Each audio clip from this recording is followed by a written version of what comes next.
کبھی غور کیا ہے کہ کچھ لوگ ہر وقت خوف میں جیتے ہیں۔ انہیں لگتا ہے کہ ہر ناکامی کے پیچھے کسی کا جادو ہے، ہر بیماری کے پیچھے نظر بد ہے، ہر خاموشی کے پیچھے دشمنی ہے اور ہر آنے والا دن شاید کوئی نئی مصیبت لے کر آئے گا۔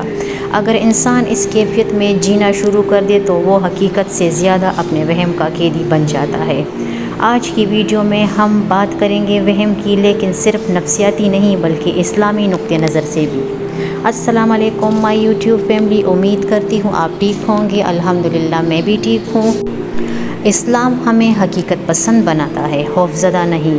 اللہ تعالیٰ نے ہمیں عقل دی ہے اور اپنے اوپر بھروسہ کرنا سکھایا۔ قرآن کریم میں اللہ تعالیٰ فرماتا ہے، اور جو اللہ پر بھروسہ کرے تو وہ اس کے لیے کافی ہے۔ سوچیے، اگر اللہ خود فرما رہا ہے کہ میں کافی ہوں تو پھر انسان کس چیز سے ڈرتا ہے؟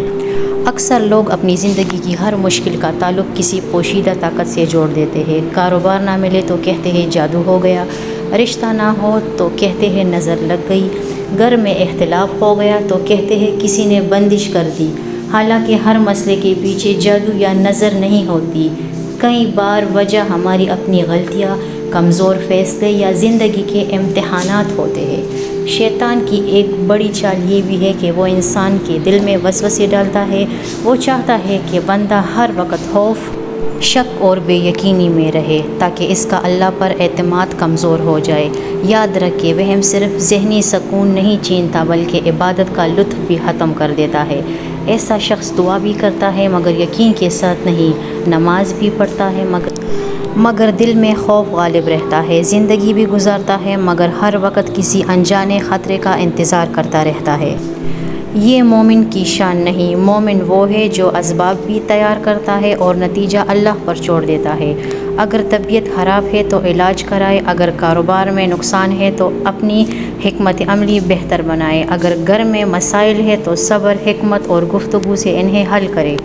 ہر چیز کو فوراً جادو، نظر یا بندش کا نام دینا درست نہیں۔ ہاں، اسلام جادو اور نظر بد کے وجود کو تسلیم کرتا ہے، لیکن یہ بھی سکھاتا ہے کہ ان سے حفاظت کا راستہ اللہ کی طرف رجوع، دعا، قرآن اور مسنون اذکار ہے، نہ کہ ہر بات میں بدگمانی اور خوف۔ اپنی زندگی میں چند عادتیں ضرور اپنائیں۔ روزانہ قرآن کی تلاوت کریں، صبح و شام کے اذکار پڑھیں، آیت الکرسی اور سورۃ الفلق اور سورۃ الناس کی پابندی کریں۔ ہر معاملے میں اللہ پر توکل کریں، اور اگر مسلسل وسوسے، خوف یا وہم اس حد تک بڑھ جائے کہ روزمرہ زندگی متاثر ہونے لگے تو کسی بہتر عالم دین کے ساتھ ساتھ ماہر نفسیات سے بھی مشورہ کریں۔ علاج اختیار کرنا توکل کے خلاف نہیں بلکہ شریعت کے مطابق ہے۔ آخر میں ایک بات ہمیشہ یاد رکھیں، وہم انسان کو حقیقت سے دور اور اللہ پر اعتماد سے محروم کر دیتا ہے۔ جس دل میں اللہ پر یقین مضبوط ہو وہاں وہم زیادہ دیر ٹھہر نہیں سکتا۔